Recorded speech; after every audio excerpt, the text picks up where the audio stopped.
It was not worth the trouble. Now I walk into the barber shop and all them black people just be looking at me like, yo, Dave, what's up with your boy? Yo, nigga, yo! Not my boy. Because I don't care if you're a Republican or Democrat, if you support him or not, any objective person is going to have to admit that this motherfucker is having a terrible go of it. It really is. We've had presidents before that have done bad jobs, but this shit is worse than a bad job. It's scary to watch. Holy shit, it's like seeing a crack pipe in your Uber driver's passenger seat.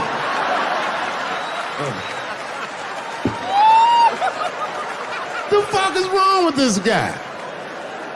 Yo, he is lunching, nigga.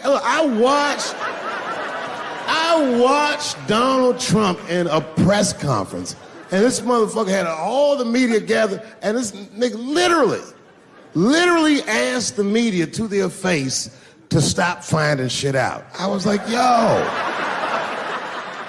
this motherfucker is bugging. And then, I'm not even making this up, his lips started sweating. His lips. Have you ever seen a motherfucker's lip sweat? What the fuck is wrong with this nigga's lips? It's like if you're on a plane, right? You ever been on a plane? I get scared to fly. I do it all the time. I be scared on there. And sometimes the plane will hit turbulence. And then I get nervous. But I always look at the flight attendant, and she looks calm, and it makes me feel calm. But if that bitch's lips were sweating, it's terrifying. Like, yo, nigga, why are your lips sweating? What do you know? And then, I'm not even making this shit up. This motherfucker grabbed the podium. He goes, you don't know how scary the things I read in my briefings are. And I was like, holy shit, man. You ain't supposed to tell us that, bro. That's bad leadership. Even as a parent, you think I'm gonna sit my kids down? Hey, little man, come here real quick. I just wanna holler at you for a second. Yo, I'm 3 months behind on the rent, nigga, and I am worried. Very worried. Go to school and have a productive day, nigga. I was just thinking out loud, getting some shit off my chest. I'm like, what the fuck are you doing, bro? This is bad, man. Jesus Christ. All this motherfucker's ideas sound like high people ideas. Like he doesn't think these things through before he tells us. He just tells us what he's thinking as soon as it occurs to him. This shit sounds nuts. I'm gonna go to China and I'm gonna get those jobs from China and bring them back here to America. For what, nigga? So iPhones can be $9,000? Leave that job in China where it belongs. None of us want to work that hard. What the fuck is he thinking? I want to wear Nikes. I don't want to make them shits. What the fuck are you doing? Stop trying to give us Chinese jobs. I am going to bring back coal. Coal? I'm not even exaggerating. I have never in my life even seen a fucking lump of coal. I honestly don't even know what coal is for.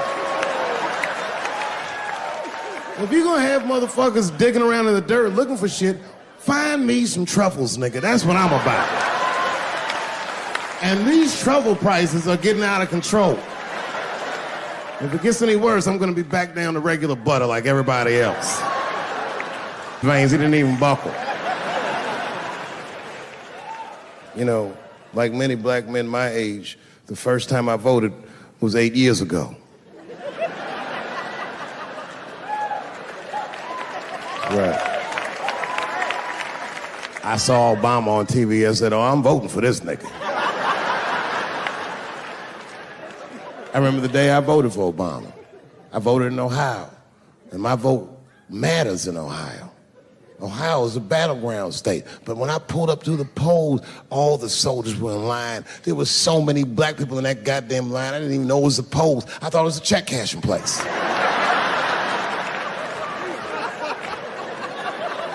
We were hugging each other, and old people were singing hymns and spirituals and shit. It was like the OJ verdict times 10 or some shit. I've never seen black people that happy. 8 years later, I'm pulling up to the polls again. This time I'm driving a brand new Porsche because the Obama years were very good to me.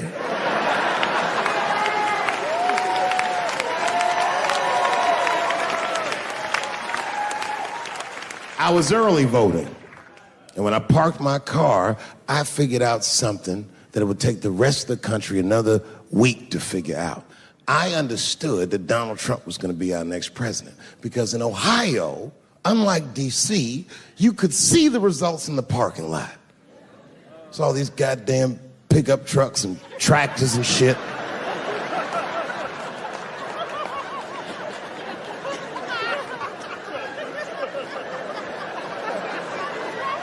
And then I walked up and I saw a long, long line of dusty white people.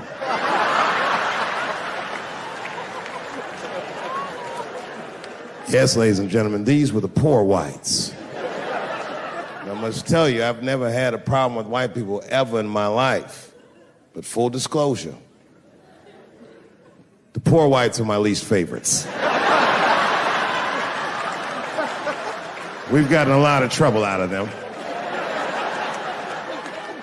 And I've never seen so many of them up close. I looked them right in their coal-smeared faces. And to my surprise, you know what I didn't see? I didn't see one deplorable face in that group. I saw some angry faces and some determined faces, but they felt like decent folk. No, they did. In fact, I'm not even lying, and I didn't sound fucked up, but I felt sorry for them. I know the game now. I know that rich white people call poor white people trash. And the only reason I know that is because I made so much money last year, the rich whites told me they say it at a cocktail party.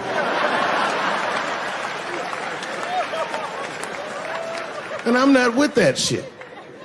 And I stood with them in line like all of us Americans are required to do in a democracy. Nobody skips the line to vote. And I listened to them.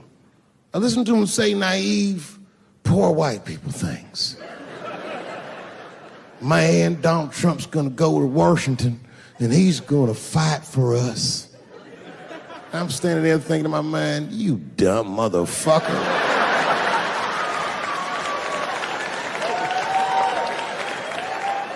You are poor. He's fighting for me.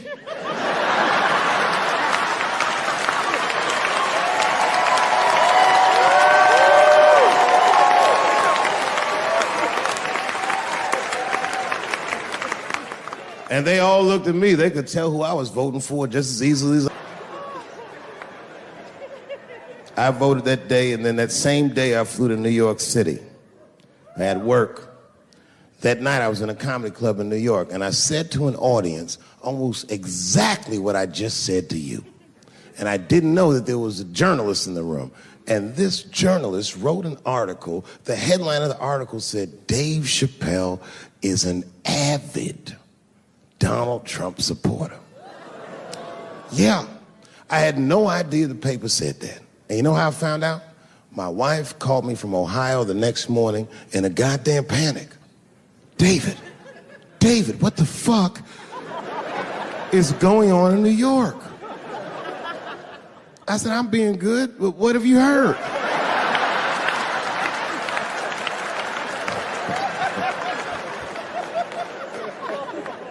And my wife said, the paper is saying that you're a Donald Trump supporter. I was like, whew.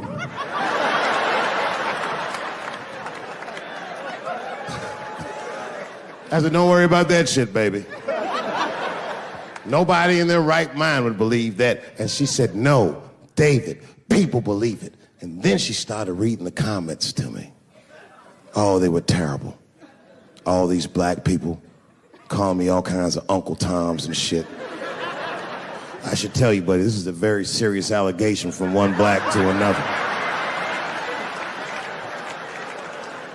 I was incensed. Uncle Tom!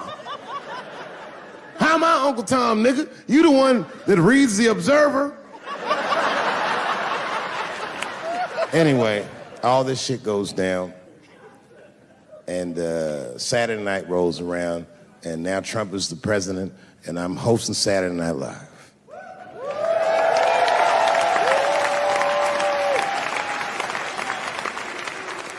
And I didn't really prepare my monologue, I just kind of winged it. And at the end of the monologue, I don't even remember what I said. I said something like, fuck it, we're historically disenfranchised and we're going to give him, something about we're going to give him a chance if he gives us a chance. I don't know what I said, but whatever I said, I really wish I didn't say that shit. Tell who they were voting for. But do you guys know what we all had in common? Not one of us, not a single one of us, looked like we felt good about what we had to do in that booth. We were just doing our goddamn duty.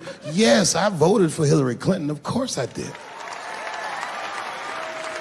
I voted for her because I liked what she said vastly better than I liked what he said.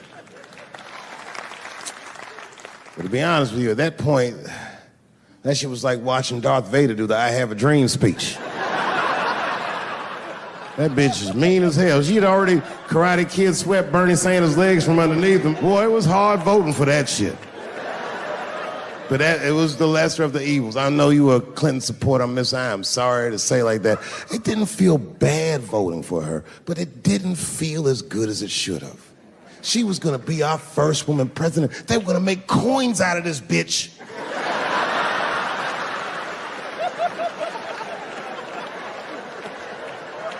And somehow she just missed the dunk. Of course she should have beat him. Of course she should have beat him. You know what voting for her felt like? It was bittersweet. It felt like I was lucky enough to eat Halle Berry's pussy. And whilst I was doing so, she fucking farted in my face, man.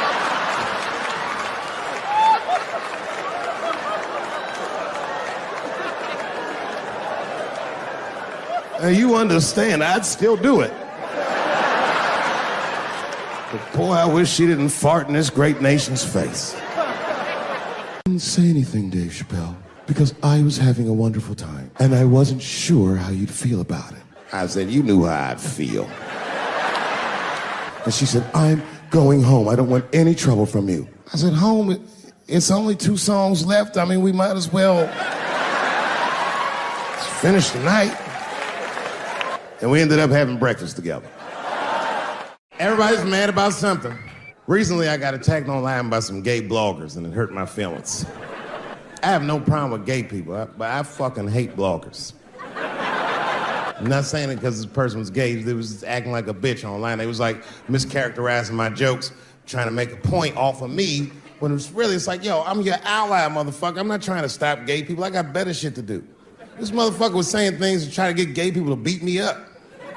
Seriously, he was like, Dave Chappelle's jokes. I don't know how he actually talks when he's making his voice up. Dave Chappelle's jokes were an affront to the manhood of all gay men. What the fuck does that mean? I didn't say anything that would allude to gay men not being men. I know you men. In fact, what could be manlier than fucking another guy in the ass? It's the most gangster shit I've ever heard of in my life. I told you I'm not cut out for that. I'm a pussy. I said, I have a superhero idea. He goes, really? I go, yeah, he's a gay superhero. He was like, really? What's it called? Huh? Oh, it's called Same Hero, New Boots. It's about a gay sous chef in San Francisco. He gets bit by a radioactive rat on his shift when he's taking out the trash, and is blessed with powers beyond his wildest dreams. Supersonic, gay kind of powers. And he starts saving everybody in San Francisco. But at first, he only saves gay people. Later, he saves everybody, and the whole city just falls in love with him. The only problem is, no one remembers him when he saves them. Well, I don't understand. Why wouldn't they remember him? I said, because, dummy, he's gay. He keeps changing his outfit. People come up, thanks for saving, mister.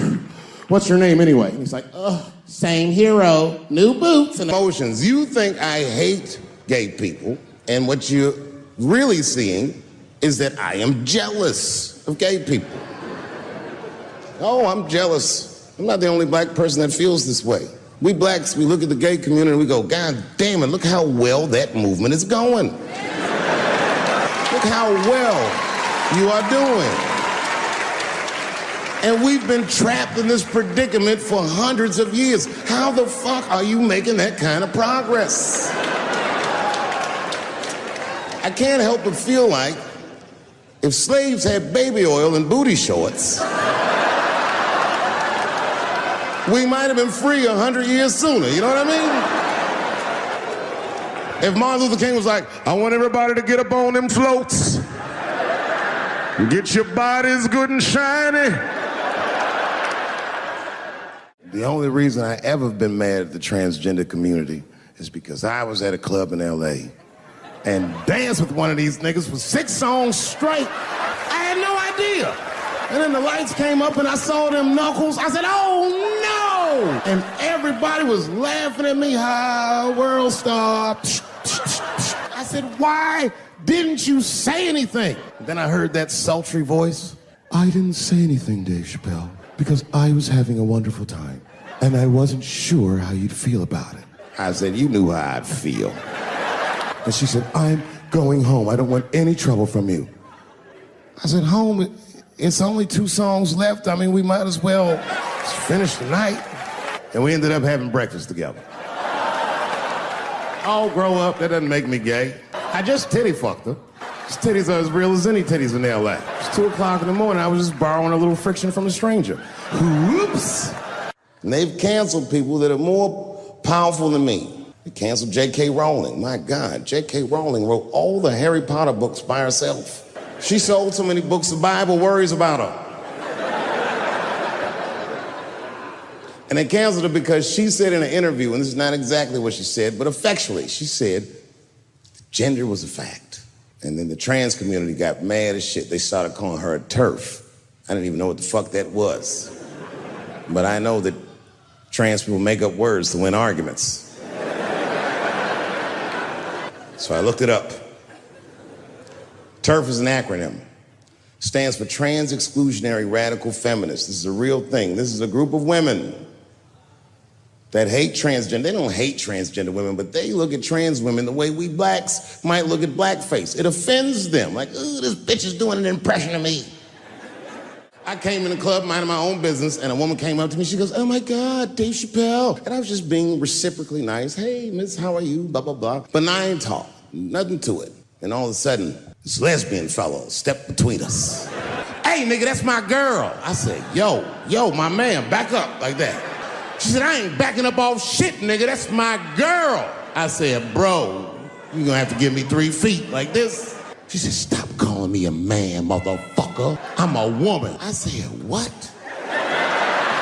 And then I looked deep in this nigga's cheekbones. I said, oh my God, you are a woman. It was just too much for me to even wrap my mind around. But I tell you what, I unballed my fist immediately, and I softened my posture so that she would know she's in no danger. I even changed the tone of my voice. I said softly, sweetly, like a pimp might say. Bitch, I'm about to slap the shit out of you. I'm goddamn sick of it. This is the worst time ever to be a celebrity. You're gonna be finished. Everyone's doomed. Michael Jackson has been dead for 10 years, and this nigga has 2 new cases.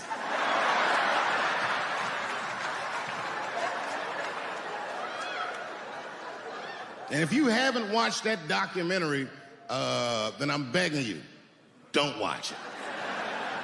It's fucking gross. I felt like HBO was sticking baby dicks in my ears for 4 hours straight. Really nasty shit. I don't want to know all these things. Turns out, Michael Jackson allegedly likes a long gander at the anus. So they said he stares at people's buttholes. That's what they said. That's how gross the documentary was.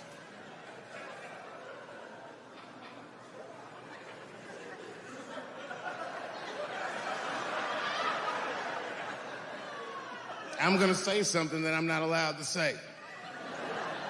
But I gotta be real. I don't believe these motherfuckers. I believe it. But let me qualify the statement. I am what's known on the streets as a victim blamer. You know what I mean? If somebody come up to me like, Dave, Chris Brown just beat up Rihanna. I'll be like, well, what did she do?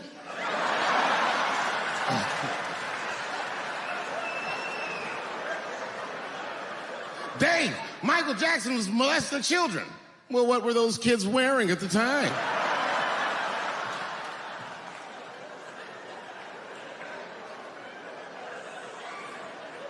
I don't think he did it. But you know what?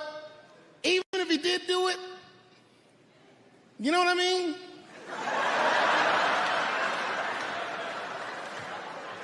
You know what I mean? I mean, it's Michael Jackson. I know more than half the people in this room have been molested in their lives. But it wasn't no goddamn Michael Jackson, was it? This kid got his dick sucked by the king of pop. All we get is awkward Thanksgiving.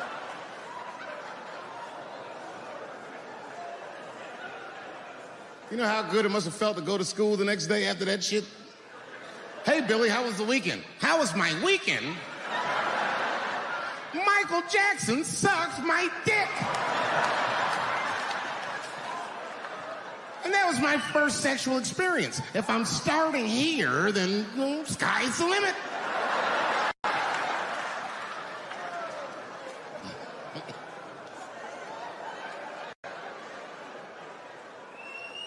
I know it seems harsh, but man, somebody's got to teach these kids.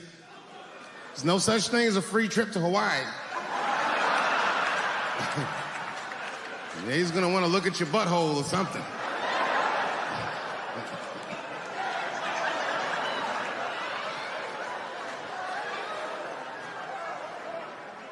You know why I don't believe it? You know why I don't believe it? Because if Michael Jackson's out here doing all this molesting, then why not Macaulay Culkin?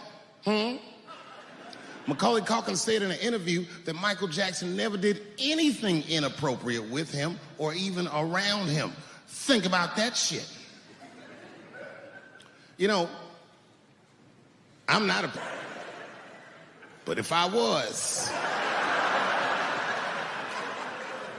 Macaulay Culkin's the first kid I'm fucking, I'll tell you that right now.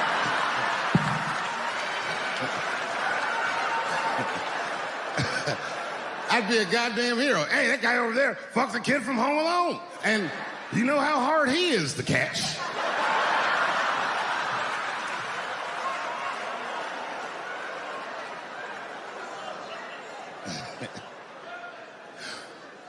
My mind's telling me no.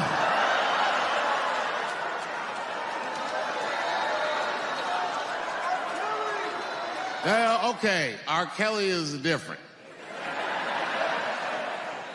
I mean, you know, if I'm a betting man, I'm gonna put my money on he probably did that shit. I'm pretty sure he did that shit. You know, it was bad, okay, so a couple years ago, I was doing a show in Detroit, and I'm sitting backstage in my dressing room. A friend of mine comes by, this chick, Dream Hampton. Dream tells me, right before I'm going on stage, she goes, Dave, I'm working on a documentary about R. Kelly. Would you like to be in it? And I was like, nah, bitch, I'm cool. I went on stage, I just forgot about the shit. And then 2 years later, the documentary comes out, Surviving R. Kelly. And when it comes out, Dream's promoting the shit, and she keeps bringing me up. She said, I asked Dave Chappelle to be in my documentary, and he said it was too hot for TV. Bitch, I did not say that. It does not even sound like how I talk. Oh, that's too hot for TV? I would never say that shit.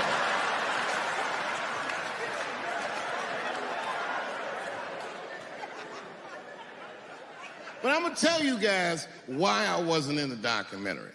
There's a very simple reason, and I cannot stress this point enough. The only reason that I didn't do it was because, and it's very important,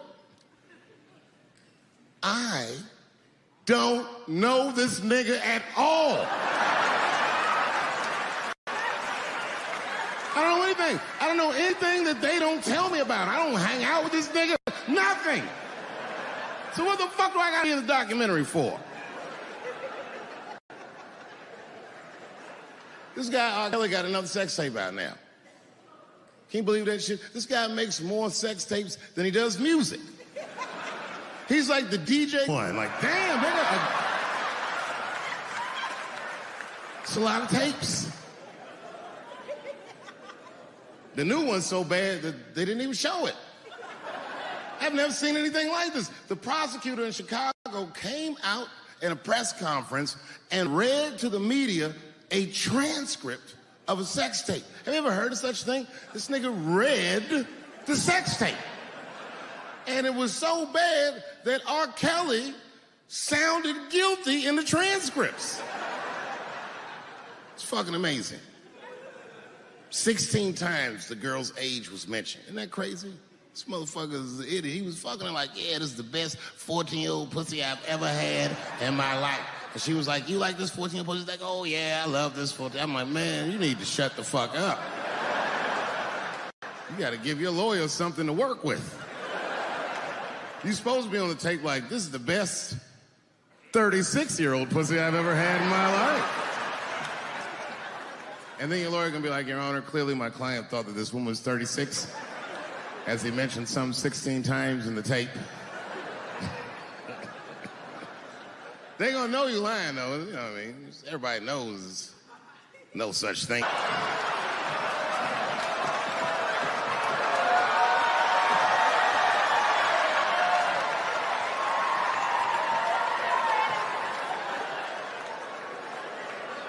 And now we get to the core of the crisis. What is a woman? What is that in this day and time? Is there even such thing as a woman or a man or anything? Seems to be a question nowadays. Now listen, women get mad at me, gay people get mad at me, lesbians get mad at me, but I'm gonna tell you right now, and this is true, these transgenders, these niggas want me dead. I've gone too far, I've said too much. And I gotta tell you, I'm very worried about it. I'm not even joking. Every time I come out on stage, I be scared. I be looking around the crowd, searching for knuckles and Adam's apples to see where the threats might be coming from. A nigga came up to me on the street the other day. He said, careful, Dave, they after you. I said, what? One they or many theys?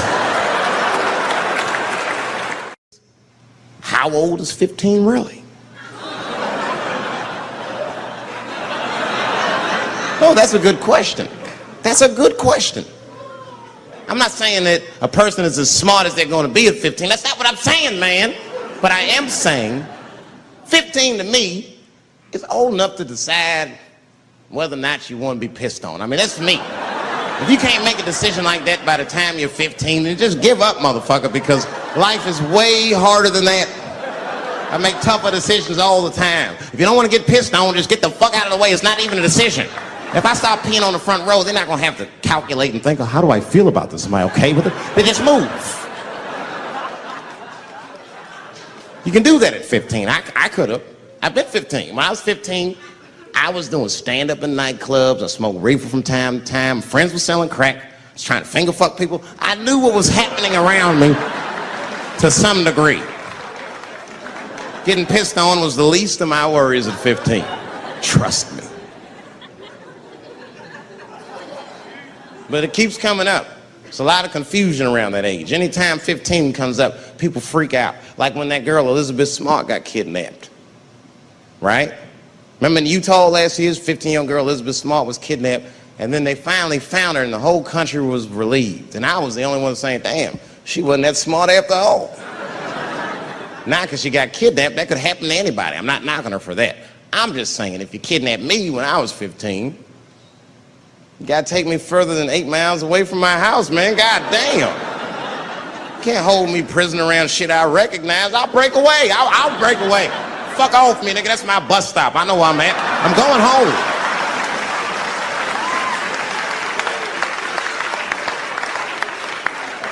She was missing for 6 months, 8 miles away from my house. And it was a great night. I remember the late, great Paul Mooney was there. A bunch of fly-ass comedy niggas was there. And we all went backstage and was just drinking and talking shit and laughing, and Daphne stole the room. She had everyone cracking up, spinning the yarn, telling us all these crazy stories about shit she be into. We all laughing real hard, and as she's telling us and everyone's laughing, I'm looking around, I'm like, oh my God, she is funny. I pulled her aside and I said, you're hilarious. I didn't know that when you were on stage. I said, you're doing some things wrong, but I can help you. I said, anytime I'm in San Francisco, why don't you open the show for me, and I'll just try to give you some pointers, see if you can't work this thing out. And she said, are you serious? I was like, yeah. And she grabbed me real tight, hugged me, squeezed me, and I pushed her all violently because I'm transphobic. I said, boundaries, bitch.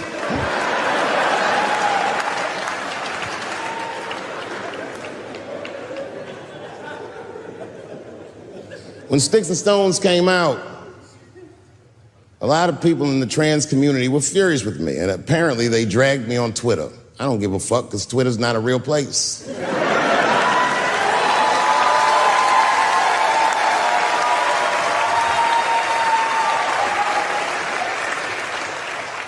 And the hardest thing for a person to do is go against their tribe if they disagree with their tribe. But Daphne did that for me. She wrote a tweet that was very beautiful, and what she said was, it was almost exactly what she said. She said, punching down on someone requires you to think less of them. And I know him, and he doesn't. He doesn't punch up, he doesn't punch down, he punches lines, and he's a master at his craft. That's what she said.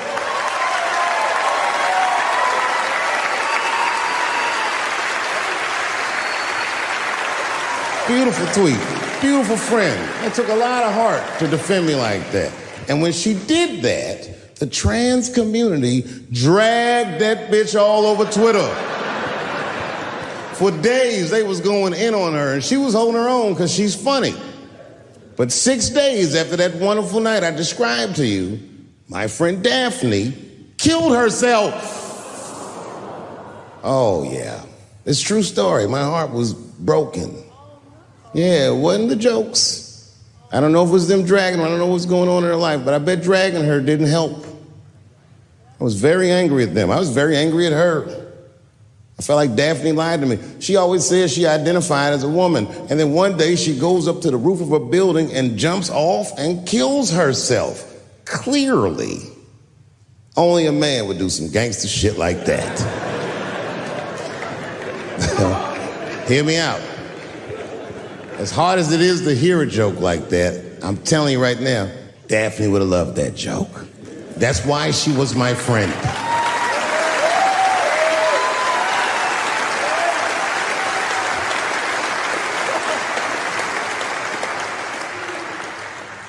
I was reading her obituary, and I found out she was survived by a daughter. And the moment I found that out, and this is true, Anderson Cooper from CNN texted me. And all he said was very nice. He said, I'm sorry to hear about your friend. And I texted him right back, new phone, who this? He said, it's Anderson Cooper. I said, oh, Anderson. I go, look, I need to find her family. And he texted me right back with all the phone numbers and all this information. I say this to say, if you ever want to know about anything gay, call Anderson Cooper from CNN. This nigga is faster than Google.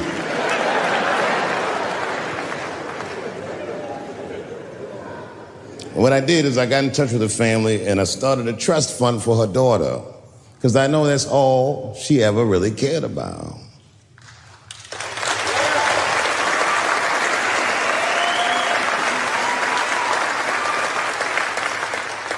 And I don't know what the trans community did for her, but I don't care, because I feel like she wasn't their tribe. She was mine. She was a comedian in her soul.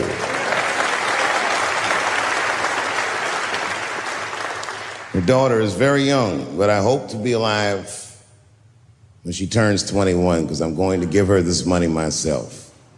And by then, I'll be ready to have the conversation that I'm not ready to have today. But I'll tell that little girl, young lady, I knew your father.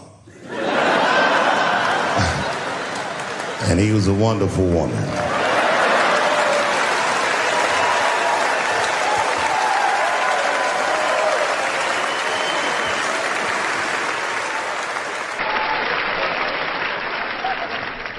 Sometimes, sometimes racism works out in black people's favor. Now, it doesn't happen often. It happens very rarely, but when it happens, it is fucking sweet.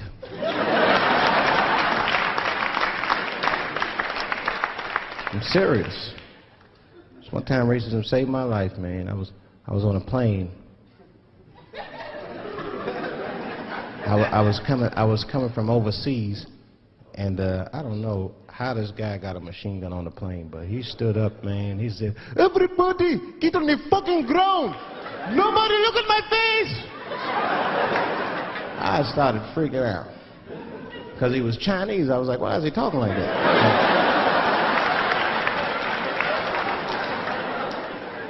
He was screaming and crying. I was the only brother on the plane. Well, I thought I was the only brother. I looked over, there was one other black dude. He was from Nigeria. I looked over at him, he was looking right in my face, man. He didn't say 2 words to me, he just looked at me, he was like...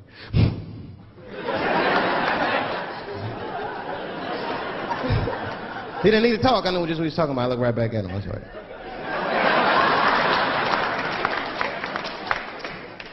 Some white dudes on the front of the plane seen us, they were like, oh my God. I think those black guys are gonna try to save us.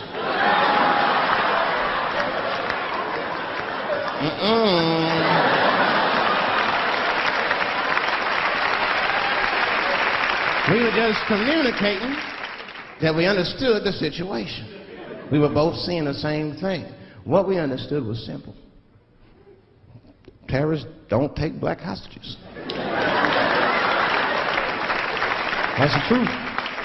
I have yet to see one of us on the news reading the hostage letter and shit. They is treating us good. We all chilling and shit. I'd like to give a shout out to Ray Ray and Big Steve and Central Newport.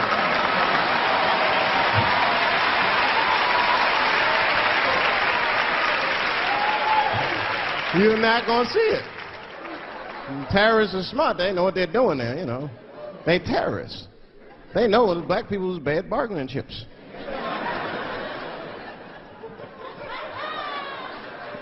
They called the White House. Hello? We have got 5 black... Hello?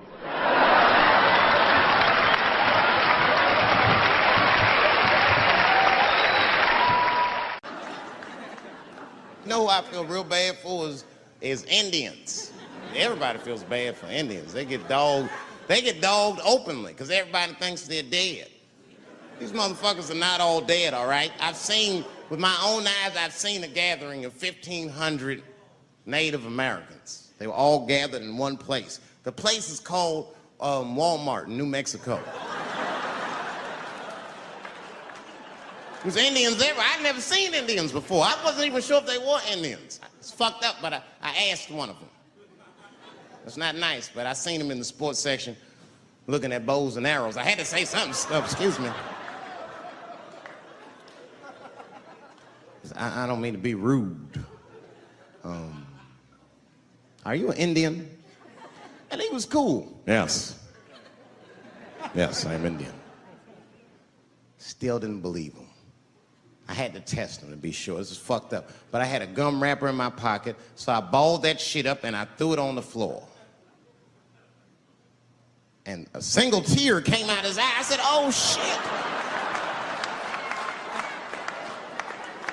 I had so many questions. So what tribe are you from? I am a Navajo. I said, word. I studied you in social studies. You're a hunter-gatherer, correct? He said, I guess so.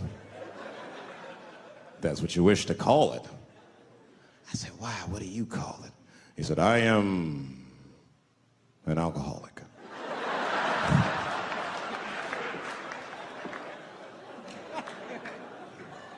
I said, well, what's your name, dog? He said, please.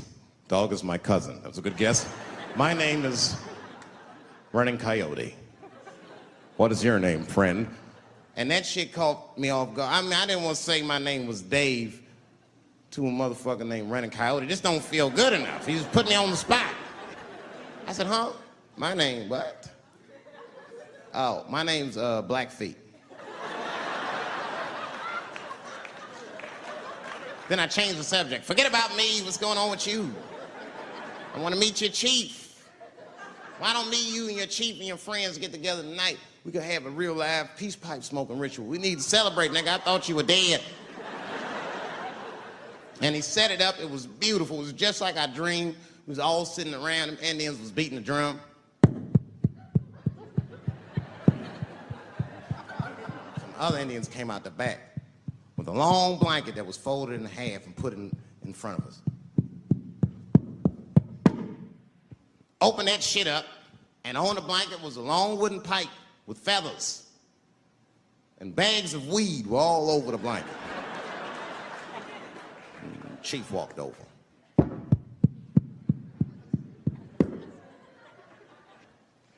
The big ones are 50. The little ones are 25. And these are 10.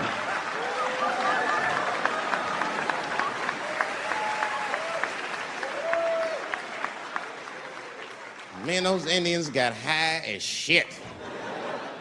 I was baked. I told the chief, he was talking, I cut him off. Time out, chief. Sorry to interrupt. I'm fucking smashed, man. The weed's too strong. I'm itching. This is PCP, nigga. The spirits have got me. Chief, the spirits have got me. And the chief threw some water in my face. Calm down, blackface. Splash! I said, hey, it's Blackfeet, motherfucker. Take it easy.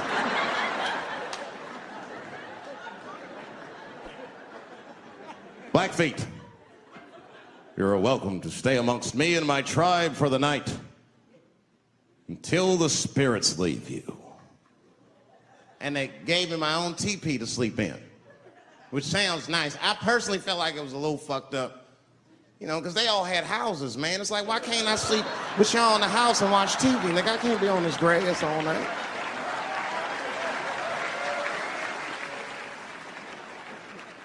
Yeah, Indians is rude, man. Everybody's rude. Indians, they eat nasty food. All they ate was corn and shit. Doritos, I think they call it. That's right. People only see the surface. They see the division in our foods.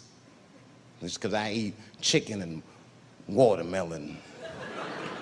They think that that's something wrong with me. Let me tell you something. If you don't like chicken or watermelon, something is wrong with you, motherfucker. There's something wrong with you.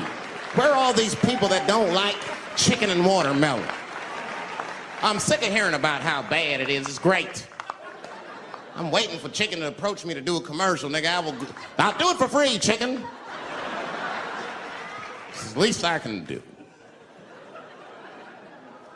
They make fun of Latin people for eating, what y'all eat? Beans, rice, corn.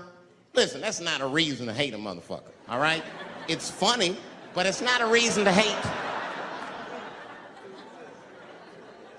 The only reason these things are even an issue is because nobody knows what white people eat. You've been very good at keeping that shit a secret amongst yourselves. I study white people. You don't know that. I'm writing a paper on you. Not even for school, nigga, just to do it, just to get, I'm just doing this independent research. I'm spending my money, that's why I'm working so hard. I follow you around grocery stores. They freak out. I just try to peek in the cart. They always say, get away from my cart, nigga. What are you looking at? Chicken and giblets are over there. You must be lost. These are vegetables.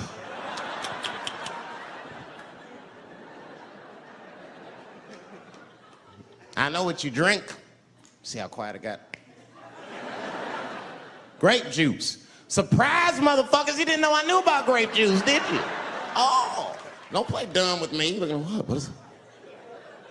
A lot of black people don't have the privilege of knowing about grape juice because they have grape drink. It's not the same formula that you get. Ain't no vitamins in that shit. You might have one of your black friends over. Todd, would you care for a glass of grape juice? What? Nigga, what the fuck is juice? I want some grape drink, baby. It's purple. I don't think I know what a grape drink is. What?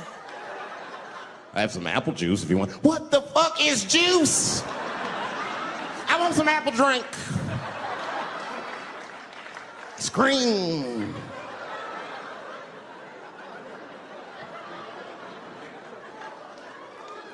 Remember that commercial for Sunny Delight when all the kids run in from outside playing? And they all run to the fridge. All right, I got some purple stuff, some Sunny D. As soon as you say Sunny D, all the kids go, yeah! Watch the black kid in the back. If you ever see that commercial again, look at that black kid. He'd be like, I want that purple stuff. That's drink, nigga. That is drink. They want drink.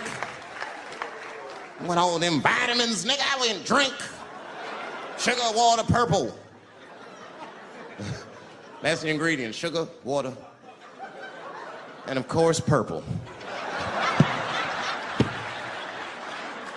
It's too fucking much. I got a lot of things to talk about tonight. First of all, I've stopped smoking weed. With black people, you didn't let me finish, motherfuckers. God damn. I'm sorry, black people, to break the news so publicly, but I can't smoke with you anymore. Every time I smoke weed with my black friends, all you talk about is your trials and tribulations.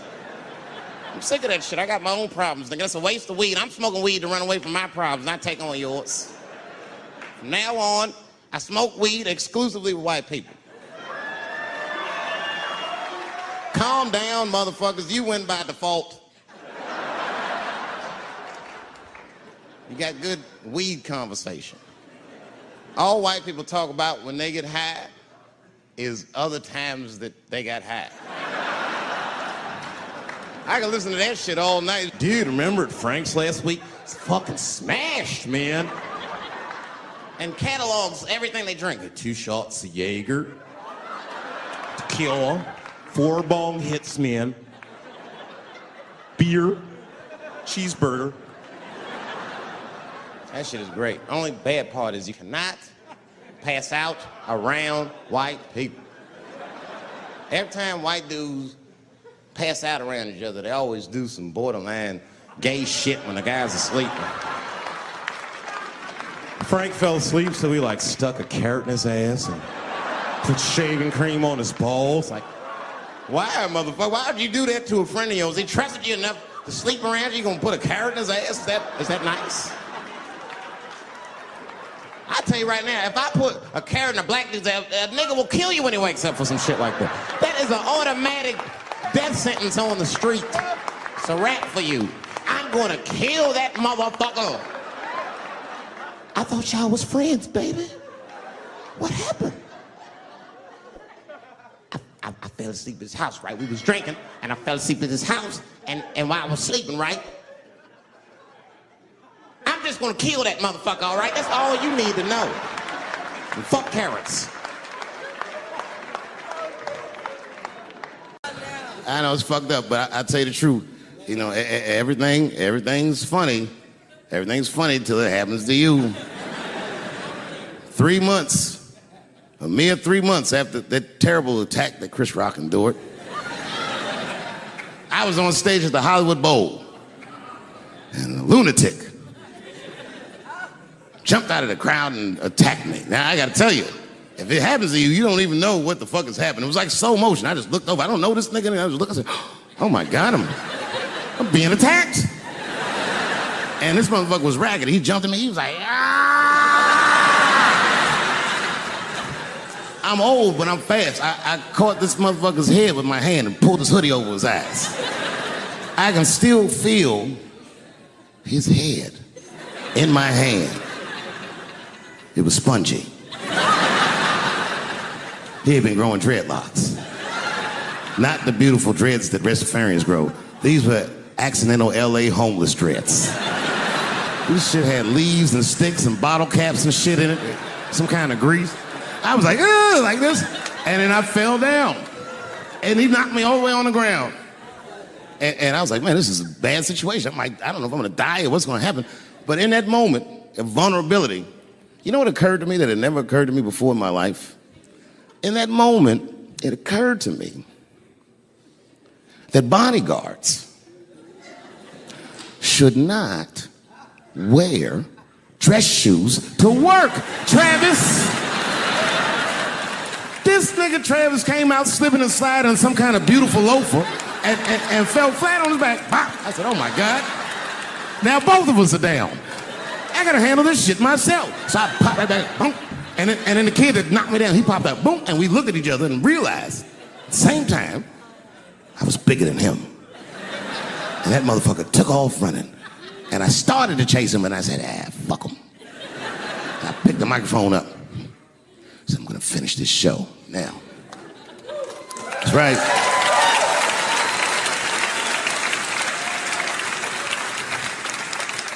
For 3 months before that, I'd been making fun of Chris Rock. And people would ask me all the time. They'd say, Dave, what would you do if you were Chris Rock and Will Smith slapped you in the face? And to this day, the answer is the same. Well, I don't know what I would have done. I've never been in a situation that extreme. But I do know now what Will Smith would not have done. And that is enjoy the rest of his evening. Man, listen. We gave that kid a good while. We was whooping his ass. Not we, I mean, I was on stage trying to think of a joke to tell, but they was beating this nigga up right behind me. Everybody could see it. Everybody could see it. And I'm sitting up there trying to think of what to say. And I'm tongue-tied. Me, of all people, can't think of anything to say. Look at my karma. Just that moment. Of all the people in the world, Chris Rock walks from backstage, walks up to me in front of 20,000 people, grabs the mic out of my hands and looks at the crowd and goes, was that Will Smith? Man, motherfuckers fell out of their chairs laughing. I was standing there looking stupid. I was fucking furious because I'm thinking in my mind, nigga, this is my attack. You got attacked 3 months ago. Now you have jokes. So I snatched the mic back from Chris and tried to get one off, but my shit did not go good at all. I didn't know what to say. I was just like, it was a trans man. And the crowd was like, boo. It's LA, we like trans people, boo. I know, I felt so bad. I felt so bad. But I know why I did it. You'd have to be there to understand, but man, when that guy tackled me, it was like it's like a movie or something. You gotta picture this. Picture a famous person you like. Every famous person you could imagine was at that show. It was like the biggest night that Hollywood had ever seen. And when that guy tackled me, he cleared the bleachers. I had to watch the tape afterwards to know this happened, but as soon as he tackled me, Jamie Foxx was the first motherfucker that jumped out of the crowd. He was wearing a white cowboy hat like he knew this shit was gonna happen to him. Never seen this nigga in a cowboy hat before. And Jamie started chasing that motherfucker around like any given Sunday. And that kid was fast as shit, was juking and shaking, and he broke Jamie's ankles, and he just kept running. And then Jon Stewart from The Daily Show ran from backstage and jumped at this motherfucker like Super Jew. He was like, ah! And the kid seen John coming, so he jumped back, and John went flying that way. And this kid was fast, and then he turned around. He sees the emergency exit. He starts running for the emergency exit. Just before he got to the door, motherfucking Puff Daddy from Bad Boy Records jumped in front of the door. That nigga was like,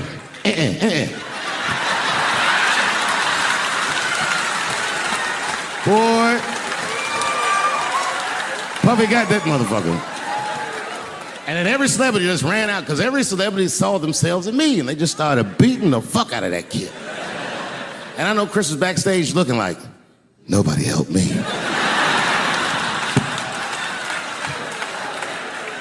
Everybody hates Chris.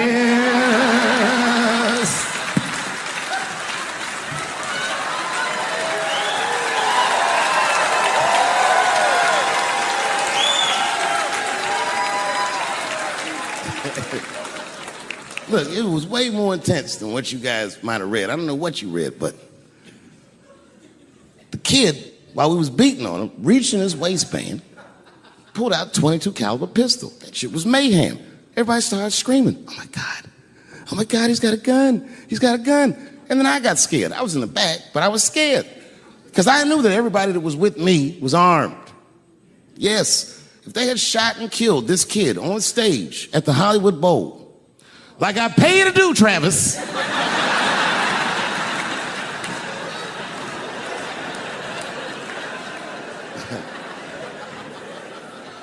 But Travis G'd up. Travis wrestled the gun out of the kid's hand, and then he took it like this and tried to chamber the round, and he couldn't.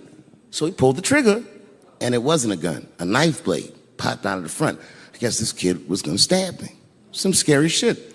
So the next night, even though I didn't have a show, I said, I gotta get right back on stage. And I went and did a show. And someone in the audience screamed out, Dave, what happened with the attack? And I didn't know there was a journalist in the room. All I said was that this nigga had a knife that identified as a gun. I got 6 more weeks of bad press for that joke. I didn't even do nothing to this nigga. That was not right. That was not right. And then the New York Post went to the jail and interviewed my attacker like he was some kind of hero. And I read that interview. It turns out the entire attack was my fault. Yes, I triggered him. I didn't mean to. I had done jokes about the homeless. It turns out this young man was homeless. And I mean, there's no way I could have known this. But I will say, for a homeless guy, this nigga had incredible seats.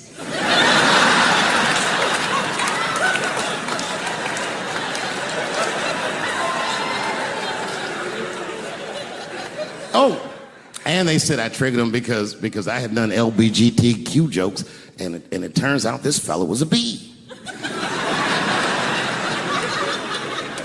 That was the headline in the article. It said, Dave Chappelle's alleged attacker is bisexual. I said, alleged attacker? This motherfucker definitely attacked me. I'll show you the tape. He's allegedly bisexual. I'm gonna need to see him suck somebody's dick before I believe the rest of this article.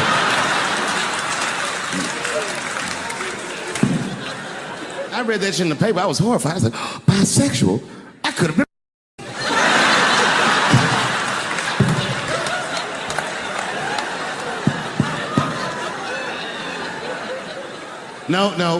No, you know what though?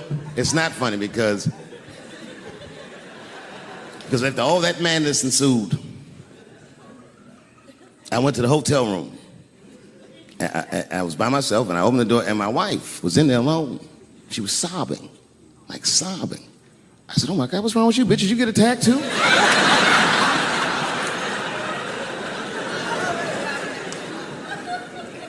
And she's crying. She said, oh my God, David. She said, if you had died tonight,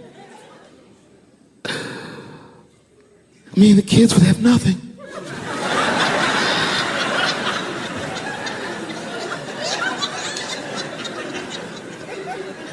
Then I knew it was serious. So I sat down on the bed next to her. And I reached in my pocket, I pulled some keys out that she had never seen before. She said, what are those keys? And I gently placed them in her hands. I said, sweetheart, those are the keys to my safe deposit box. God forbid anything ever happen to me. But if it does, don't even worry about it. You and the kids have everything you need in that box. I've already taken care of it. And she was looking at them keys, and I could see her mind realize what we were actually talking about. And then she just started crying harder. And to be honest with you, that made me cry a little bit too. And we hugged each other real tight.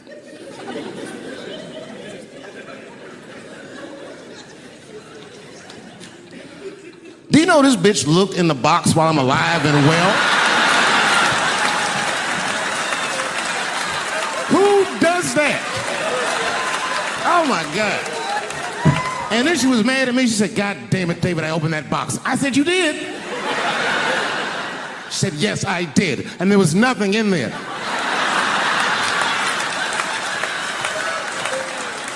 I said, nothing? Oh. She said, nothing except your stupid joke book. I said, whoosh.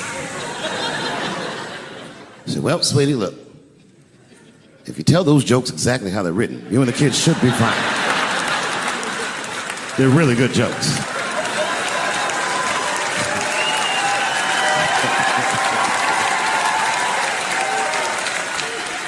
She's like, good jokes? What is this shit? It went like this. Ladies and gentlemen, this next young man coming to the stage is starting his comedy career tonight. Who knows? We may be witnessing the birth of a star. Please welcome Dave Chappelle.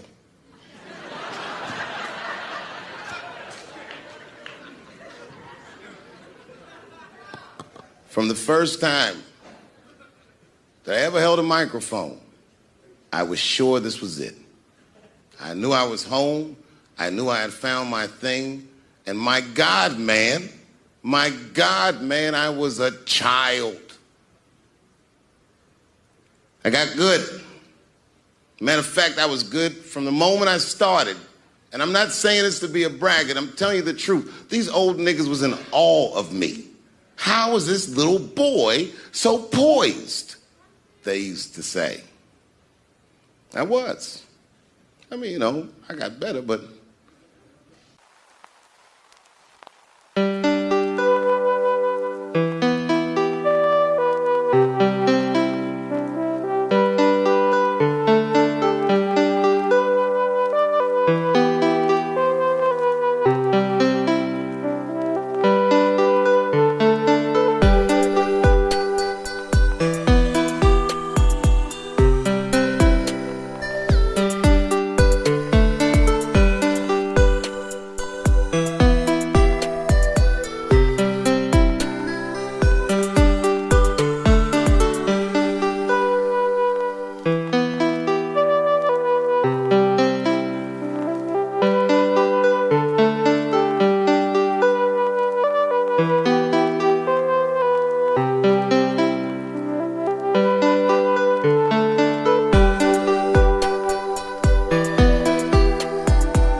Sometimes the funniest thing to say is mean.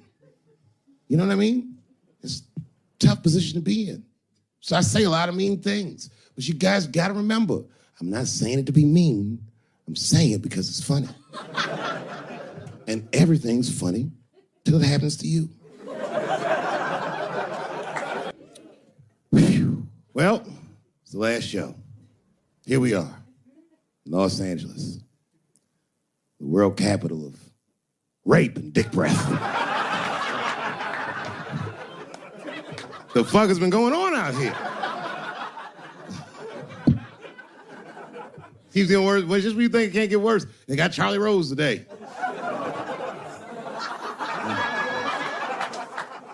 It's gonna be a quiet morning on the news tomorrow.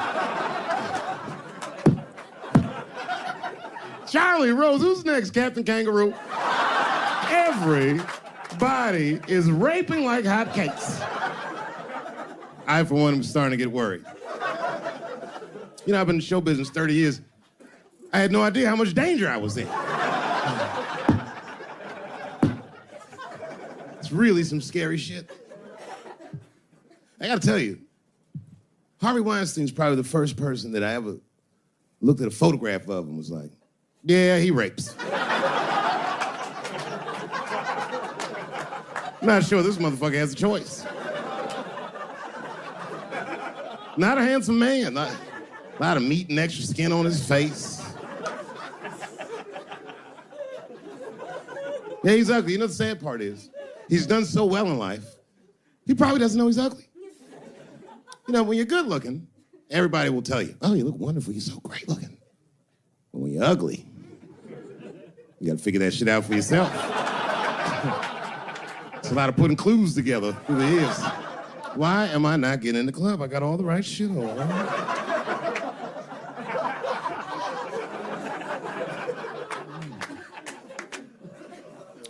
Because if it was Brad Pitt doing that shit, he wouldn't have heard the people. The girl would just come back down like, I got the part.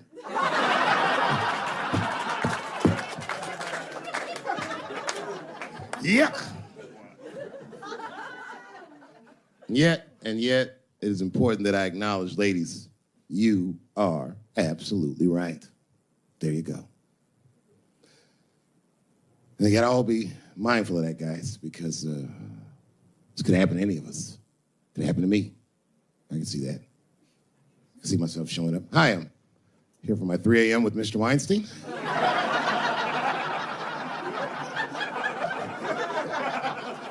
Hey, Harvey, I got your text. I'm here to talk about the script. Seems like it's gonna be hard to read in candlelight, but I guess I could try.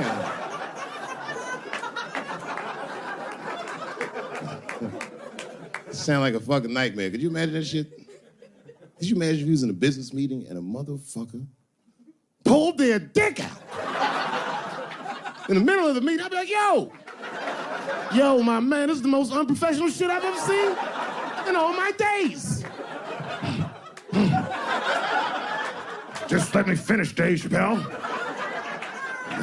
I'll put you in all 3 Lord of the Rings.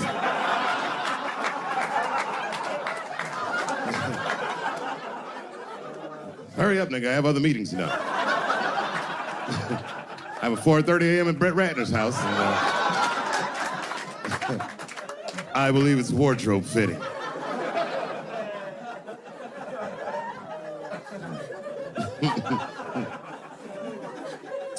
Wow.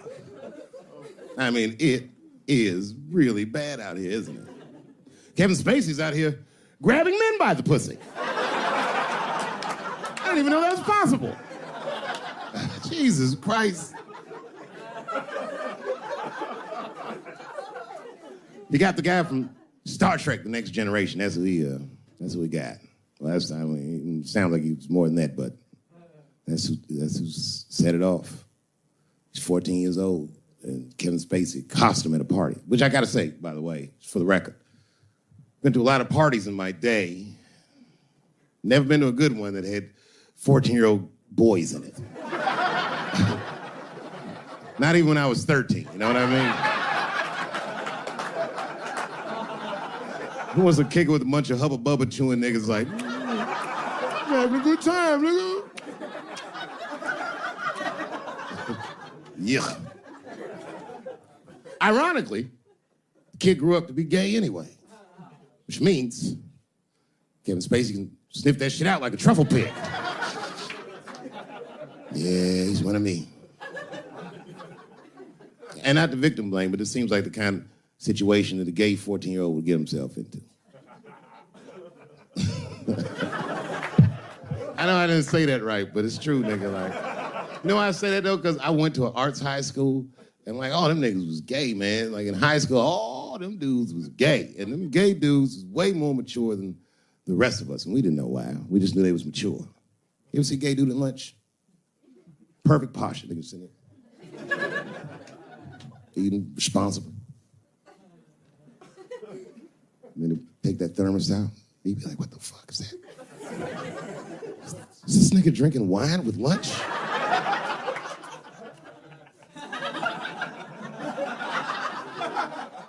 We didn't know what it was. Because we were young boys, we were just trying to figure out who we were. And we didn't realize these gay dudes was fighting to be who they knew they already were. Some impressive shit. They were fearless, the gay kids. Fucking fearless. I've never seen a scared gay dude in my life. What kind of man has no fear? You could be tied up in a hostage situation with a gay dude. Them niggas will still be like, I'm thirsty.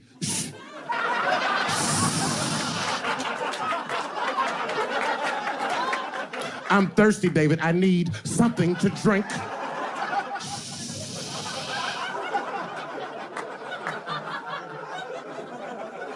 Well, then shoot me. I would rather die of a bullet than dehydration, nigga. I am thirsty. I need some water.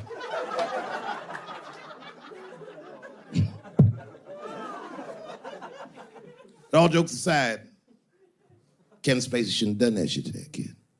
He's 14 years old and was forced to carry a grown man's secret for 30 years. Jesus Christ, he must have been busting at the seams with that one. The saddest part is, if he were able to carry that secret for 6 more months, I would get to know how House of Cards ends.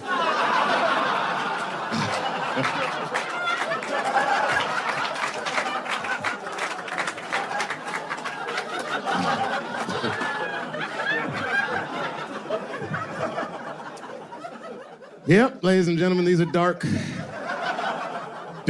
times. New York Times said that Louis C.K. jizzed on his own stomach. Now, I've busted a lot of nuts in my day. None of them were newsworthy. Shit was really gross, because they didn't just say it like I said it. They didn't just say jizz on the stomach. They said it in that fucking Pulitzer Prize-winning style that the New York Times has. It was very descriptive, like, you know what I mean?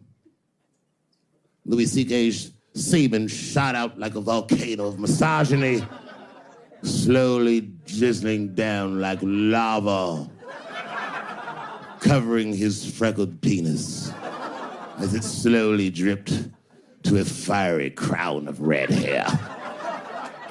Jesus Christ, I'm trying to eat some huevos rancheros, and these niggas is...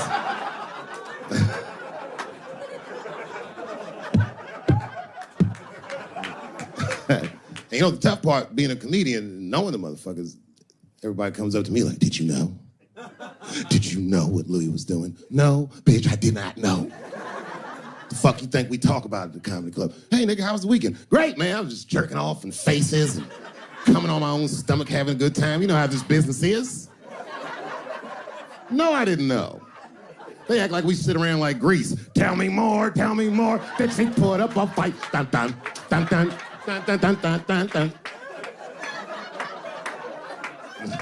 Sorry, I don't know the choreography, but you get the point. You get the point. She was intense. But Louis was like the turning point. I mean, you know, all these allegations are terrible. Louis was the only... I shouldn't say this, but fuck it. His allegation was the only one that made me, like, laugh. If you think about it, because all his friends is reading it, and he's jerking off, and he's surprising people. He's surprised me.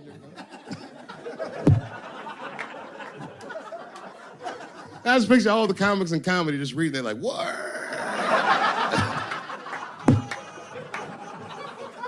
It's terrible. I know it's terrible. I'm sorry, ladies. You're right. You are right.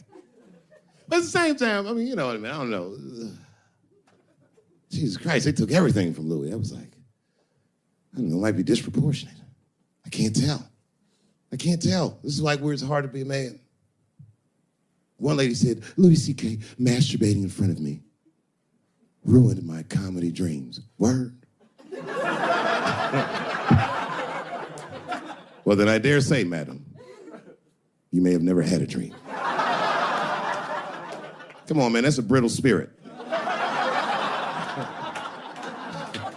That is a brittle-ass spirit, nigga. That shit is too much. This is a grown-ass woman. You know what this shit is like? It's like COINTELPRO. You know what that is? It's a program that the FBI had under J. Edgar Hoover. In this program, one of the many things they did was they would track the sexual habits of anyone they considered an enemy of the state. It was a lit button. That's why they got all these fucking sex tapes for Martin Luther King fucking bitches. But lucky for us, he actually had a dream. You think if Louis C.K. jerked off in front of Dr. King, he'd be like, I can't continue this movement? I'm sorry, but the freedom of black people must be stopped. I didn't know this nigga was gonna pull his dick out and jerk off like this. I just thought we were gonna get a couple of drinks and chill. Show business is just harder than that. Them women sound like, I hate to say it, y'all, they sound weak. I know it sounds fucked up, I'm not supposed to say that, but one of these ladies was like, Louis C.K. was masturbating while I was on the phone with him. Bitch, you don't know how to hang up a phone?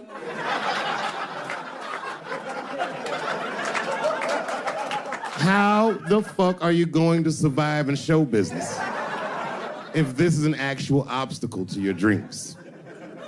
I know Louis is wrong, ma'am. I'm just saying I'm held to a higher standard of accountability than these women are. Don't forget who I am. Don't forget what I am. I am a black dude. And don't ever forget how I got here.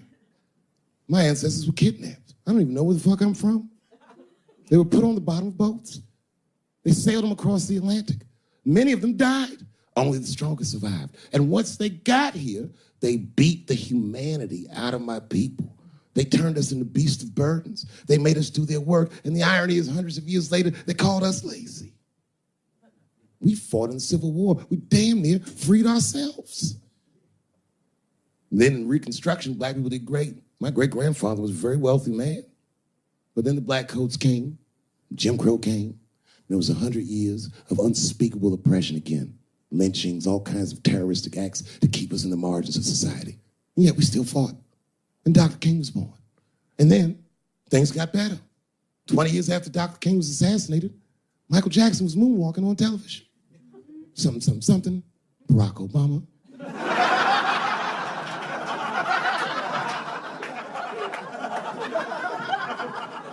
And Donald Trump, and now here we all are. 400-year nightmare. Took us 400 years to figure out as a people that white people's weakness the whole time was kneeling during their national anthem. That's a brittle spirit. That's right, nigga. On the rock, it's regular. Ah! Ah! What are you doing, nigga? Stand up!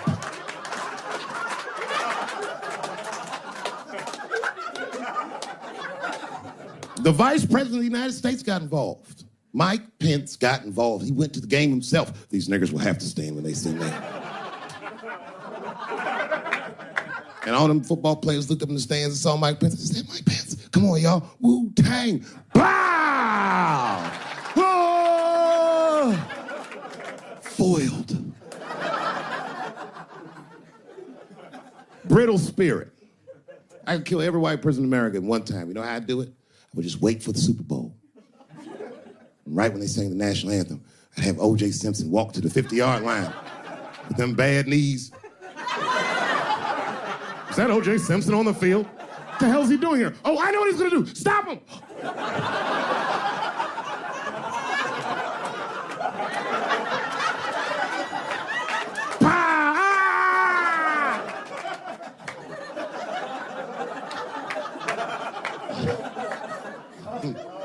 You gotta man the fuck up, y'all. I don't mean to be disrespectful, because, man, I know you're upset what I said, but, you know, I know you're right, but come on, baby, it's me. I was right once. Remember that? Does anybody remember when I was, like, missing from show business for 12 years? Remember when I had, like, this really popular show and I quit? I remember I walked away from $50 million. A lot harder than walking away from Louis' freckled dick.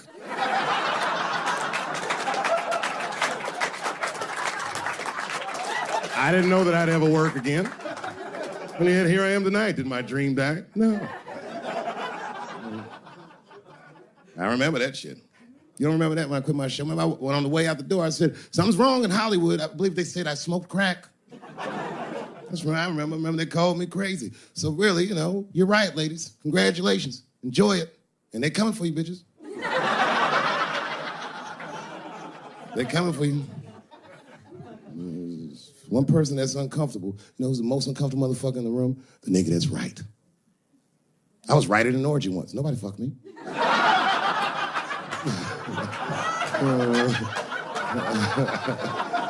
I was just walking around like Tom Cruise at the movies, just looking. And ruin the whole orgy by accident. It's easier to ruin an orgy than you think.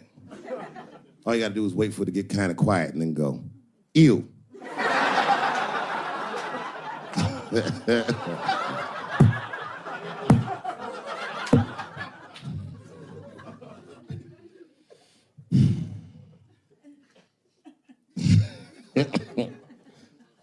I know I feel bad. But I just feel like this is all happening for a reason. And ladies, I want you to win this fight. 10 years ago, I might have been scared, but you know, I got a daughter now, so if you win, she wins. So I'm rooting for you. And I agree with you. At least ideologically, I do. I don't know if you're doing it just right, but I mean, what am I to say? I don't think you're wrong. I just think that you can't make a lasting peace this way. You got all the bad guys scared, and that's good. But the minute they're not scared anymore, it will get worse than it was before. Fear does not make lasting peace. That's black people. And that's what it is. What this city really needs, without irony, I'll say this, the cure for LA is in South Africa. You motherfuckers need truth and reconciliation with one another. Because the end of apartheid should have been a fucking bloodbath by any metric in human history, and it wasn't. And the only reason it wasn't is because Desmond Tutu and Mandela and all these guys figured out that if a system is corrupt, then the people who adhere to the system and are incentivized by that system are not criminals. They are victims. And that the system itself must be tried. But because the how systems work is so compartmentalized as far as information, the only way we can figure out what the system is if everybody says what they did. Tell them how you participated. Because men want to help, they're just scared. Because Ben Affleck tried to help. Hey, what happened to these ladies is disgusting. Oh, nigga, you grabbed a titty in 95. All right, fellas, I'm out. Fuck that, I ain't helping. I just want to help. I want to be a good guy. Like, I can't even say the word Me Too anymore. The nigga tonight was like, Dave, I'm going to the comedy club. I was like, I am also going to the comedy club.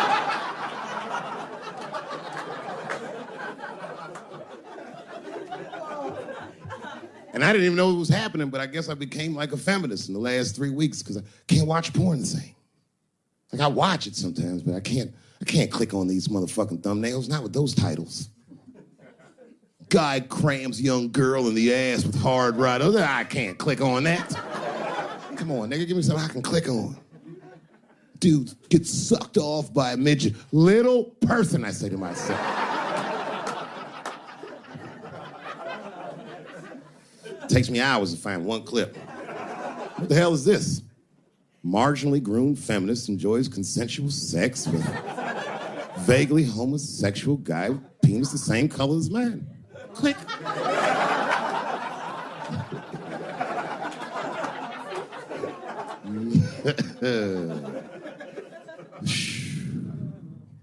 You notice a lot of black dudes haven't been getting Me Too. I don't want to jinx myself.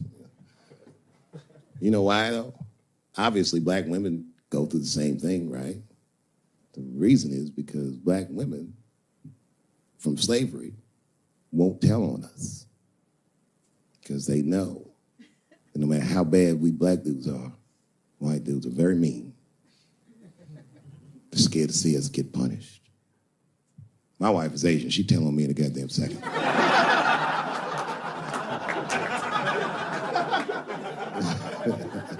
Ain't no fucking up in the Chappelle household. And the wildest shit about it is I live in Trump country. I live amongst the tiki torch whites, poor white people. And I'm rich. If it's ever pitchfork time, nigga, I'm in a lot of trouble. And nobody in my family believes me. I be trying to tell the kids, man, we gotta run these drills. They're like, we don't want to run your stupid drills. Too bad, son, you have to. Tiki Torch Whites come upside, what are you guys supposed to do? Come on, Dad, what are you guys supposed to do? Squint our eyes and stand next to Mom. That's right.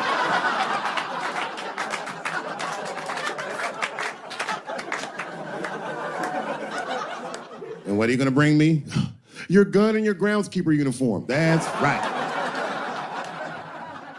I'll go outside and see what they want.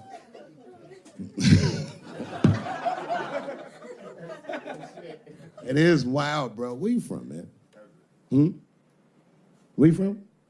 New York. You from, what, Manhattan? Brooklyn. You are from Brooklyn, aren't you? You look like you can rob somebody with a hammer.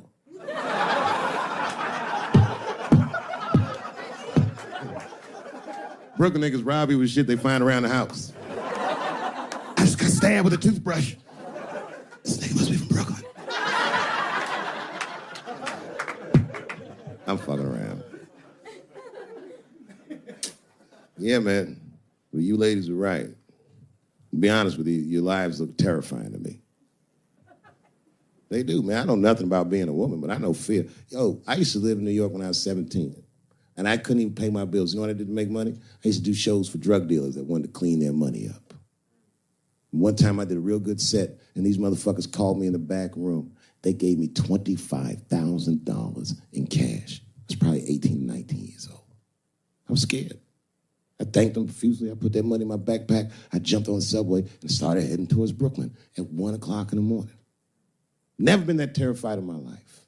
Because I never in my life had something that somebody else would want. I thought to myself, Jesus Christ, if motherfuckers knew how much money I had in this backpack, they'd kill me for it. Then I thought, holy shit. What if I had a pussy on me all the time?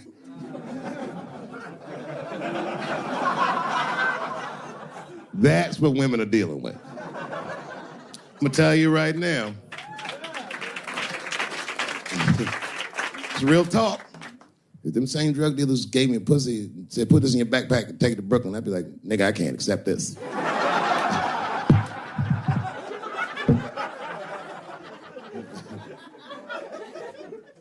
I empathize, man, you know.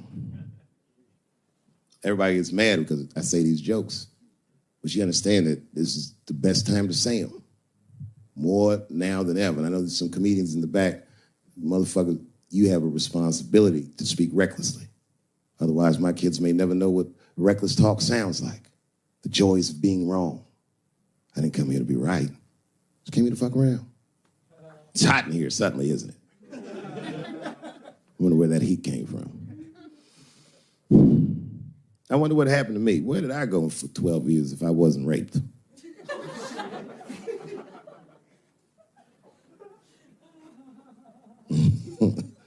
Maybe there's something else going on. Maybe these rapes aren't even the worst of it. Wouldn't that be something? Wouldn't that be something? You can go ahead and go to the bathroom, Brooklyn. You don't need to hear this shit.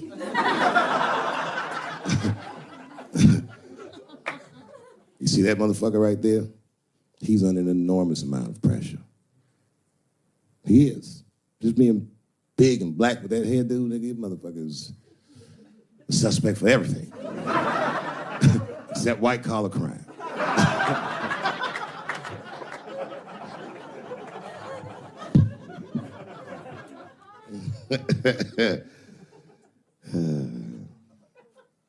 Sometimes I wouldn't talk about where I went, but y'all don't even want to know. I was gone for a long time, nigga.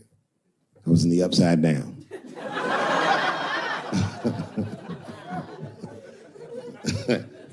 Scary being a white dude now, isn't it? A little bit, no? Well, you're not gonna get me too. But you know what I mean? It's funny for black dudes to see white people go through this because this is how it always is for us. All my heroes is either murdered by the government or registered sex offenders. Sad, I know, man.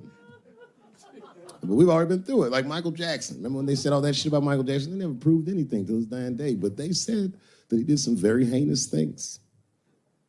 And one time I watched a documentary about it. They were talking about all this shit Michael Jackson allegedly did. And as they were saying all these allegations, they started showing pictures of his home, the Neverland Ranch. You ever seen Michael Jackson's house on television? Well, the short of it is, there's a lot of things for kids to do with that place.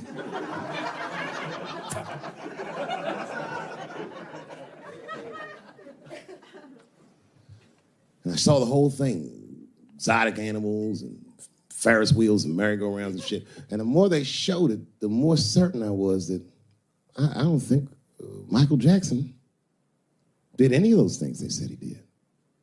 His house didn't look sexual. It looked like he was flossing on those motherfuckers. It didn't look like he was trying to fuck kids. It looked like he was just trying to impress them. Like, this nigga's Jay-Z for kids. Like, he's just walking through his house. This is my cotton candy machine. It makes 3 tons of cotton candy a day. You know, all the cotton candy you want. This closet is filled with nothing but custom-made karate slippers. Isn't that cool? Shall I have my monkey bring us more cupcakes? Hey guys, let's watch a movie. What movie do you want to see? Home Alone. Oh, no, don't touch the DVD player. Macaulay Culkin's here, he can act it out. Come on, Macaulay. Act out Home Alone for my guests. And them kids was like, man, you are all right, mister. This is fantastic, man. We had you all wrong. All wrong? What? I don't understand. What do you mean?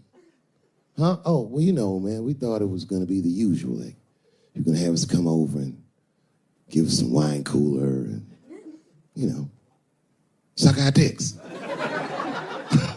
What? Suck your dick? Oh, you faggot-ass kids. Why trying to suck your dick, nigga? I was trying to show you a better life. Bubbles, get these kids the fuck out of my house. You're just like everyone else. Hollywood is no place for moral absolutism. You know what I mean? We must never forget that R. Kelly peed on a 15-year-old girl. And he also wrote, I Believe I Can Fly. Same guy, same lifetime. If I showed you that video of him peeing on that girl and scored it to I Believe I Can Fly, he'd be torn.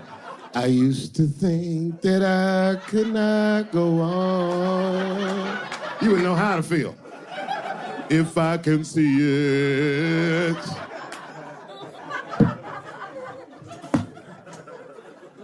It's okay, my career ended many years ago.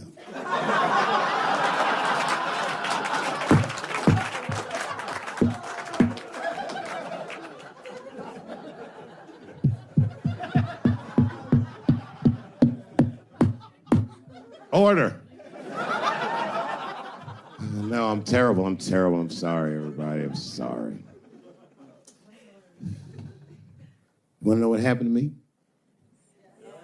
Yeah. Nah. It's tempting, but I don't want to talk about it. Maybe at the end, when I run out of things to talk about. Actually, I'm almost there. I'm just trying to tell you what happened to me was not, I just didn't have a good go of it. I don't know what you guys think happens when you quit a successful show like this. I'll tell you what doesn't happen. They don't go, hey, well, good luck with your future endeavors. That's not what happens. It was cold out there. For real, I had to watch it all go down without me. I had to watch all those people do my show, Key and Peele and Amy Schumer and Mind and Mencia. Well, I'm not going to say they were doing my show. I'm just saying they were awfully similar. I was mad. And people would come up to me on the street and be like, yo, nigga, just every once in a while. Most people thought I was crazy, but sometimes people come, yo, nigga, you did the right thing, man. You my hero. Nigga, I don't want to be your hero. I want to be rich.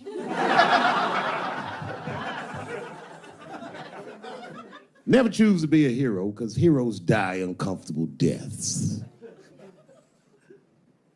All I wanted to be was Paul Revere. I just needed one heroic moment, you understand? Paul Revere's ride was only one night. And then 40 years of him being like, hey, y'all, remember that time everybody was asleep and I was up and the British was coming? Boy, it's a good thing I was awake, nigga. Everybody be dead.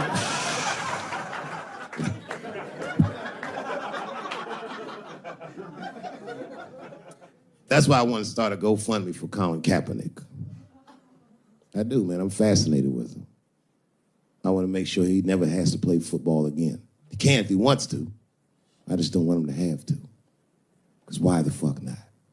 I know he's rich and people will be like, I'm not giving a GoFundMe to a rich dude, but you should. You should. Because that motherfucker's life was going great. He's so light-skinned, he didn't even have to say he was black. And yet, he took a knee during that anthem for us. Thought about us when things were going good, when his belly was full, when he didn't think about his livelihood or any of that, and they took his livelihood away from him. I'm like, man, that shouldn't be the way it is. Every fucking person that takes a stand for somebody else always gets beat down, and we watch it. Over and over and over again, we watch it. But we should pay those motherfuckers for blowing the whistle. Because they make our lives better. And we could change the narrative. We could make one motherfucker have a good outcome for doing the right thing. And that would make another motherfucker be brave enough to do the right thing. And if you did that, the niggas like Harvey Weinstein wouldn't rake for 40 years because bitch went a stupid-ass part. We should take care of each other. Wouldn't it be nice to be like, remember that time they was going to kill Jesus, but then he got all that money?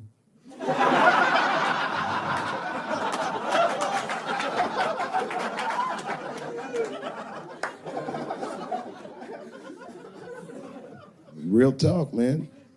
It's not a racial thing. It's about us making our society better. It's about like even these women that are coming forward and they will say they're brave, and many of them are. And a few of them sucked the dick and got buyer's remorse.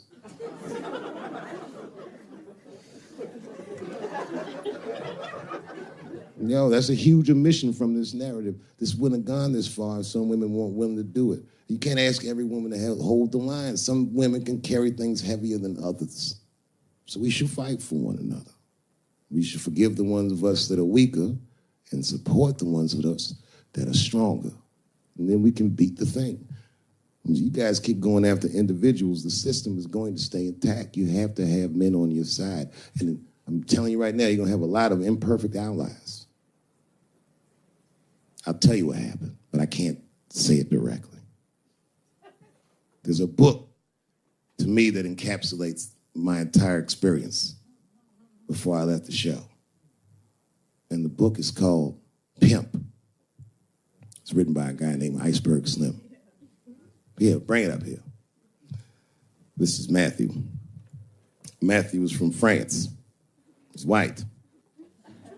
And yet, he has an original copy of this book written by a black American who was a pimp in the 40s. Iceberg Slim, his real name was Robert Beck. He got the name Iceberg because he was in a bar in Chicago and there was a shootout in the bar and a bullet went to this nigga's hat and he still finished his drink. Pimps love shit like that. They said, man, you ice cold. And he said, I like that. And it stuck. This book is so heavy in the front. It has a glossary of pimp terms because the ideas are so foreign to the American ears.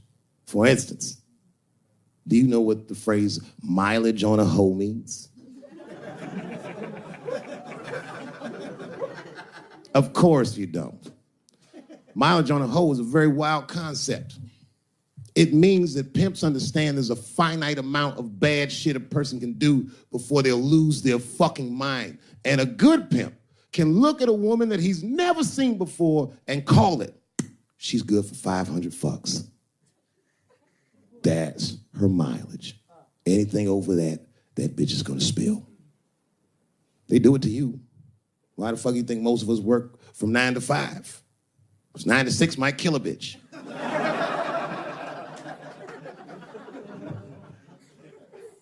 Iceberg Slim was the one that broke down what a bottom bitch was. Does anyone know what a bottom bitch is? Anyone? What's a bottom bitch, sir? It's your prostitute that's the best out of all of them, that brings in the most money. That's right. That's exactly right. Are you black? That's right. A bottom bitch is a pimp's number one hoe. She's even a bitch that helps him keep the other bitches in line. I will repeat. She's even the bitch that helps him keep the other bitches in line. If a pimp was McDonald's, and the bottom bitch is French fries. The rest of them bitches like fish sandwiches and cherry pies and shit like that. Iceberg Slim breaks down some of the coldest capitalist concepts I've ever heard in my life. He describes in detail how these men break women so that they will give them the money that they make with their own bodies. There's a story in here so cold it makes me shudder to think about it. Well, Iceberg Slim is trying to control the woman that he finds uncontrollable. So he asks older pimp how he can rein her in. And the older pimp says, oh, that's easy, Iceberg. All you have to do is beat that bitch with a coat hanger and then run her a bath and give her some pills. She'll be so grateful that you fixed her that she'll forget you were the motherfucker that beat her in the first place. That's some cold shit. Now, at the end of this book, Iceberg Slim tells a story. It's kind of the crescendo of the book. And in the story, Iceberg Slim's bottom bitch is at the end of her mileage. If she was good for 500 fucks, she was at 498. She was bubbling. You could see it. She was going crazy. She started saying all kinds of shit. Oh, I always wanted to be in the circus. Circus, this bitch is loose. I can juggle too, you know. Juggle. He had to let her go. It's hard to let her go. A bottom bitch go. And he wasn't ready to let her go because his organization couldn't handle losing her. But she didn't know that. She didn't know how important she was. So what he did was he called her to a diner. He said, look, bitch, you and I got to part ways. She said, fine, motherfucker. I don't need you anyway because I know somebody at Ringling Brothers. She's like, all right, bitch, whatever. I got one last trick for you. It's a big money trick. You do this for me, you get paid, I get paid, and we go our separate ways. She said, fine, motherfucker, what do you want me to do? He said, okay, there's a guy in that hotel across the street. He's waiting for you in room number 7. Once you go over there and I want you to fuck him. But before you do, I need you to put some of this stuff in his drink. And then he's gonna fall asleep. When he does, there's a briefcase on his bed. Bring the briefcase to me. That's the trick, bitch. Can you handle it? She said, fuck yeah, I can handle it. And I can't wait to get rid of you. And she ran outside, jumped on a unicycle and pedaled across the street. And Iceberg watched her. He's like, man, she's pretty good. Man, if I never jerked off in her face, maybe she would have been in the circus right now.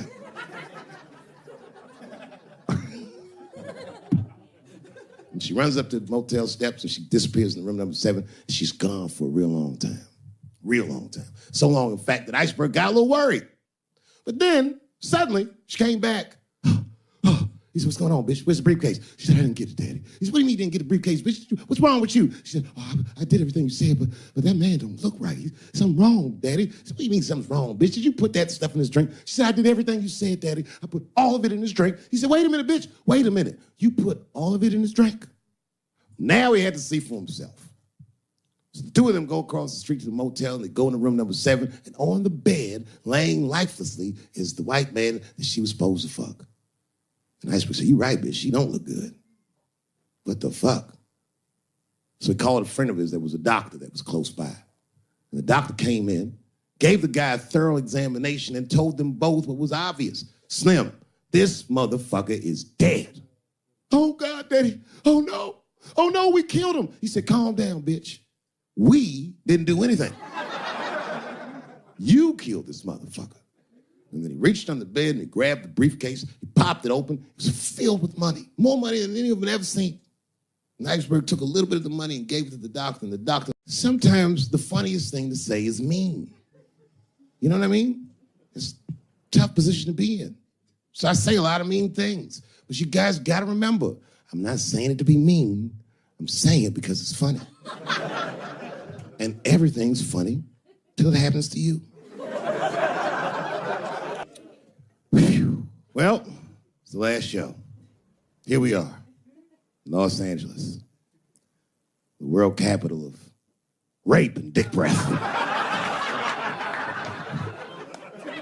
The fuck has been going on out here? Keeps getting worse. Well, just when you think it can't get worse, they got Charlie Rose today. It's gonna be a quiet morning on the news tomorrow. Charlie Rose, who's next, Captain Kangaroo? Everybody is raping like hotcakes. I, for one, am starting to get worried. You know, I've been in show business 30 years. I had no idea how much danger I was in. It's really some scary shit. I gotta tell you, Harvey Weinstein's probably the first person that I ever looked at a photograph of and was like, yeah, he rapes. I'm not sure this motherfucker has a choice. Not a handsome man, a lot of meat and extra skin on his face. Yeah, he's ugly. You know the sad part is, he's done so well in life, he probably doesn't know he's ugly. You know, when you're good looking, everybody will tell you, oh, you look wonderful, you're so great looking. But when you're ugly, you gotta figure that shit out for yourself. It's a lot of putting clues together through the years. Why am I not getting in the club? I got all the right shit on.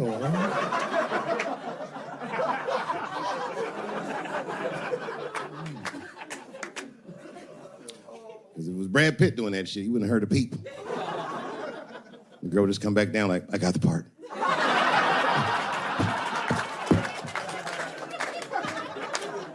Yuck. Yet, it is important that I acknowledge, ladies, you are absolutely right. There you go. And they gotta all be mindful of that, guys, because this could happen to any of us. It could happen to me. I can see that. I can see myself showing up. Hi, I'm here for my 3 a.m. with Mr. Weinstein.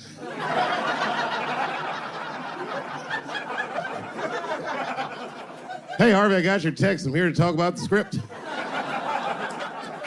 Seems like it's gonna be hard to read in candlelight, but I guess I could try.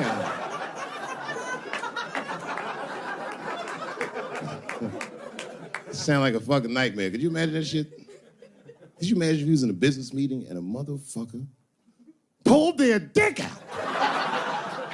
In the middle of the meeting, I'd be like, yo, my man, this is the most unprofessional shit I've ever seen in all my days.